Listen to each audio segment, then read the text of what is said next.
What's going on, guys? Chris Wolf here. Decided to come outside and do this video, but today I just wanted to talk about a few different things. Excuse me. More or less some of the things I've been noticing myself, which is, come on, dog. But more or less some of the things I've been noticing today, and especially in our culture, is the diversion of things. The diversion of things such as being, all these instances of amazing curiosity type deals where you get hooked onto it, almost addicting. It's almost addictive to the human culture, especially American culture, I'd say globally. But it's more or less, I'm looking at it as, it's kind of coming across to me like every time there's a big event, there's another big event.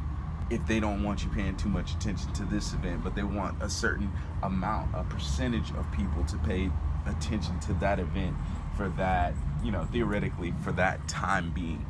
Other than that, it's like, I'm seeing it, it's coming into me, the lights, just like the lights shining on the fence right there, you can clearly see that. But then it's like, okay, my dog's running around. I'm gonna pay more attention to my dog running around because he's more of an active subject. He's newer than the fence having light on it. I've seen that many times. I'm not trying to talk myself into circles, but this is something I've talked to many people about. It's something that I've thought of myself, made hypotheses on it, and the hypothesis is, hey, I'm not trying to be a conspiracy theorist, but I was born this way, thank the Lord, or whoever you believe in, whatever deity you see as being holy or whatever. But, to me, it's getting sickening. It really is. It's something that it's popping up to me, and it's, literally, it's something I wanted to speak out on to see, who else out there is starting to see all this. Okay, you have the Vegas incident, you have the incident in Texas, you have, I believe there's another incident that happened in Texas with the churches.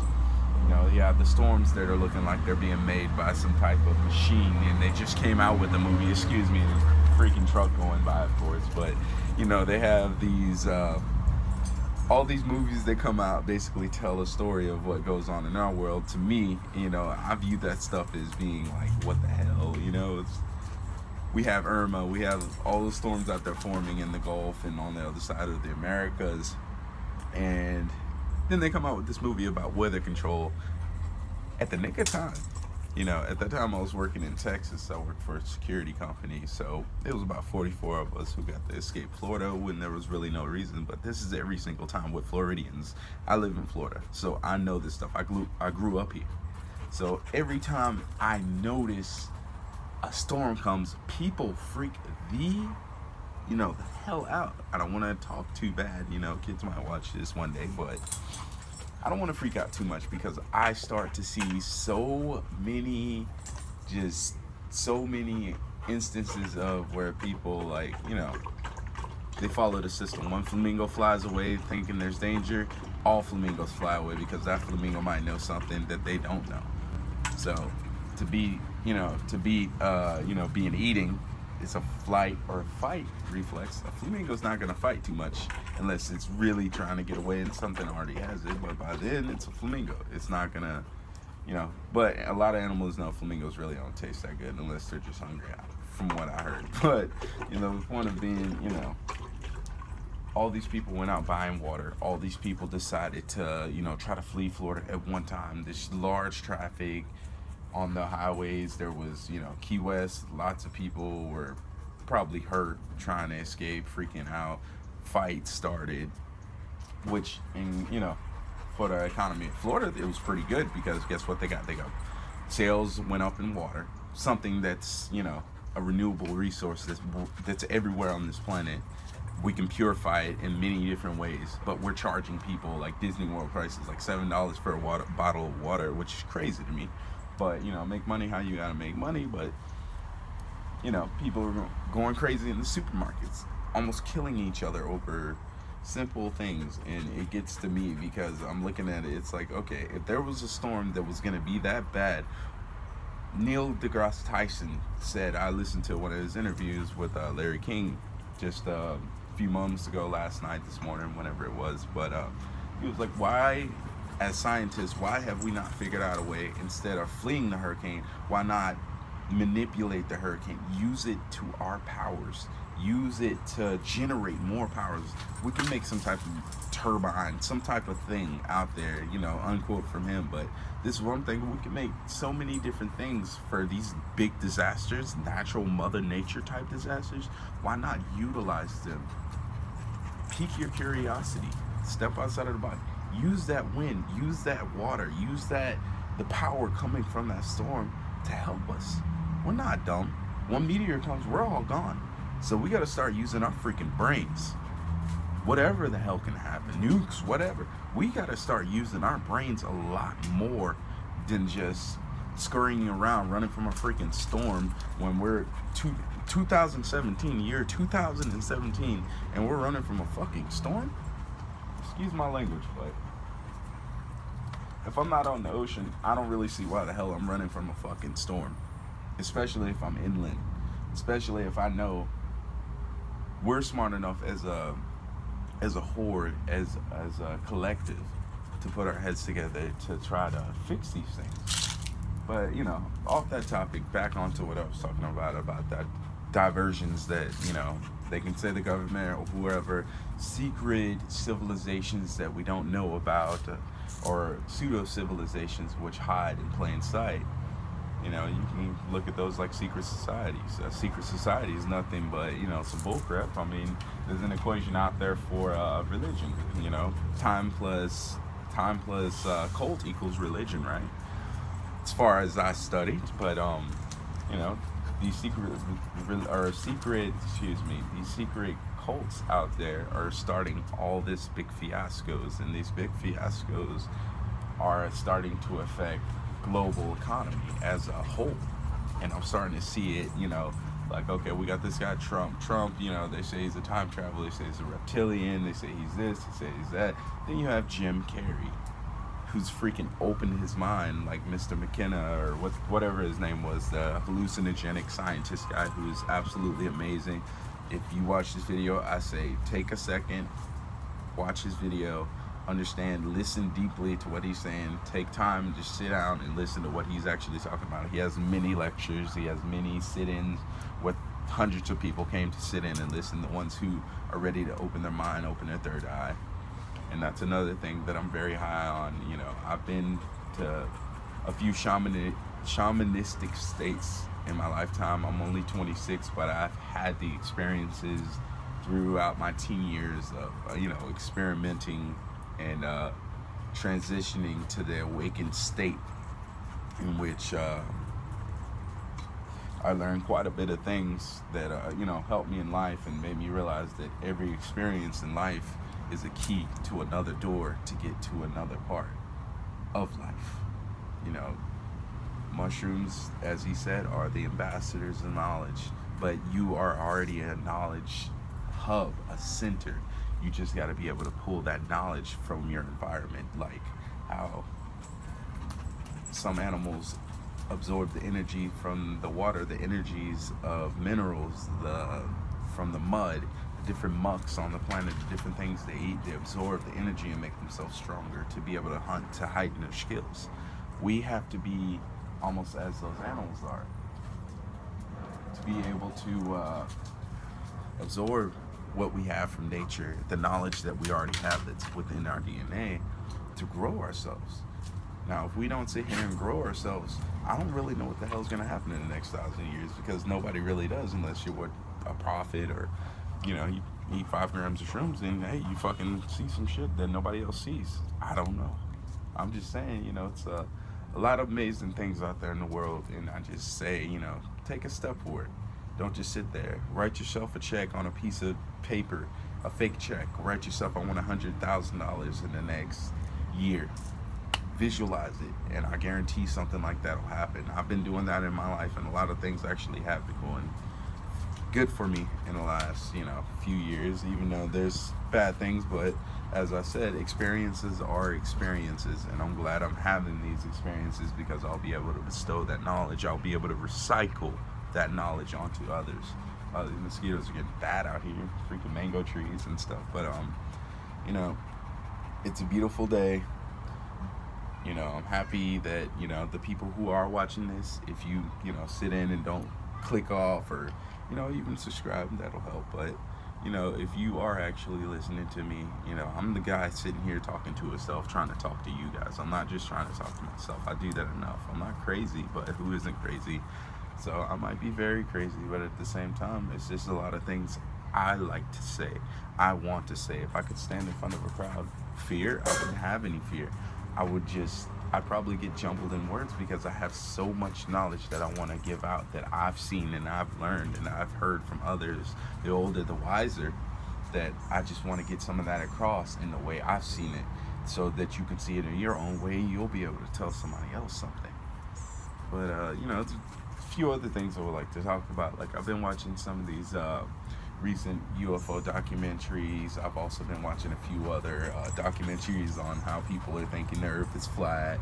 And also interesting today, I forgot the video's name, but I watched a video on, the moon, which there's a whole bunch of hypocrisy about the moon. There's a whole bunch of nonsense that's been, written in history about this moon we have, of the distance and this and that, pictures brought up of the moon. And maybe one day I'll be able to add on some stuff to this video, chop it up or whatever, to be able to show you guys. But this is stuff you can look up yourself on Google. The moon's a certain size. The Earth is a certain size. Wow, my dog is super hyper right now. But the moon's a certain size. The Earth's an even bigger size, right? So how in the hell does NASA have a picture of the Earth, which is, let's see, I think they said 250,000 something miles away, whatever that is in kilometers. The Earth's still big as shit, okay? How in the hell can you have a Nikon D90, whatever type of camera, whatever good brands of cameras they have out there, you can zoom in on the moon, basically, and make out figures, but the picture they have of a lander, they have one picture of a lander that's above the moon. I don't know who the hell took that picture, but there's a picture of the lander, the moon surface, and the moon as it's transitioned into land. But okay, as I was saying, they took a picture on the surface of the moon. Like, say I'm right here and I take a picture of the moon and the horizon. That's the picture I'm talking about. Everybody's seen it. It's a popular picture to use. It's a popular picture to talk about. But how can you not make out even the beaches? You can't even make out land structures. You can't make out shorelines. You cannot make out anything on Earth except clouds and the water's blue, and you can't even see the bottom of the Earth. Now, truthfully, I'm talking to you. I said how far the moon was compared to the Earth. It's pretty far, but then it's not that far, because I can use a camera and zoom in on a building 5 miles away, and I can still make out just a little bit of structures on it, but it's not as good as I can zoom in on the moon, and I can see freaking craters and all this shit, and the moon's supposed to be this far away. Now, you can always sit here and tell me, you could argue with me and tell me, okay, there's a refraction in the atmosphere, which causes a lens type effect, which gives you a closer view of the moon. Okay, what the fuck ever. How is the moon that far away, yet you can see shit on it? Yet 5 miles away, I can zoom in on a building and can barely make some shit out on that building. I can't see if somebody's up there waving. I might see a blip or a movement or something, because I got sensitive eyes, 2020. But my point is, there's some funk going on here. And number one, if you were to really look at the moon, or be on the moon and look at the Earth, there wouldn't be anything else you'd see, because the Earth is fucking huge. It is huge compared to the moon. And when the moon is in transition, spinning around the Earth, or whatever the fuck's going on up there, I know it, but you know what I'm talking about. When the Earth's between the moon and the sun, or the moon's between the Earth and the sun, all you would see from the moon is the Earth. All you would see. Okay, here's the moon, Earth, sun, way the hell over here. All you would see is a big blue Earth. You would be able to make out Africa, America, South America, Australia, whatever. You would be able to see it pretty clearly. If you can see the moon from the Earth, why wouldn't you be able to see from a non-atmospheric planet, or exoplanet, whatever you want to call it, the hunk of rock known as the moon? How would you not be able to see the Earth if it's that big and it's that close? Through my mind, it would be pretty close, because it's so big. And okay, if the atmosphere is causing some type of refraction or a refraction to where it make a lens type effect, how would we not be able to make something simple out on the Earth? You should be able to take a camera and zoom in on the Earth and see New York City or see Las Vegas at night. And how is only one part of the Earth always visible, like it's so far away? Even though, it's pretty much out there, that NASA's out there. I don't want to characterize, I love NASA. I grew up loving NASA. I always wanted to be an astronaut, but I don't want to be an astronaut just in orbit around a freaking planet. I want to be an astronaut who goes to another planet, colonizes that planet. I want to go interstellar travel. I want to freaking make interstellar highways. I want to meet alien cultures. Quote unquote Valerian. I love that movie. I love all movies that deal with space because I love space. I love Star Trek. I love all that. That's what got me deep into this realm. But it's getting to the point to where it's pretty boring to see some guy just spinning around the moon or spinning around Earth. Why are we not back on the moon? Oh, because we have to allow somebody? How the fuck are you allowing somebody to go into space? What if they go to space and decide not to come back because they got enough shit up there that they don't have to come back? I mean, they stay up there almost a damn year on the space station. You think they wouldn't freaking created some type of way to sustain yourself at least for 5 or 6 years until you got to another planet and be able to sustain yourself on that planet? But if you get to a planet with good enough soil or good enough elements, which they should, because comets are bombarding these planets over thousands of years, millions of years, I think they would have enough minerals, even if they're dry. We should be able to revitalize them through whatever method.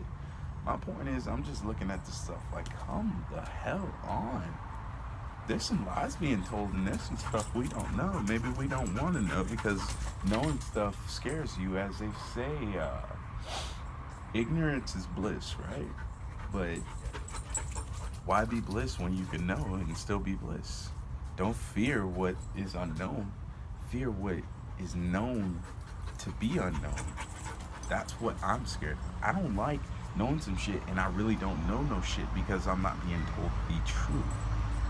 That is what should scare you.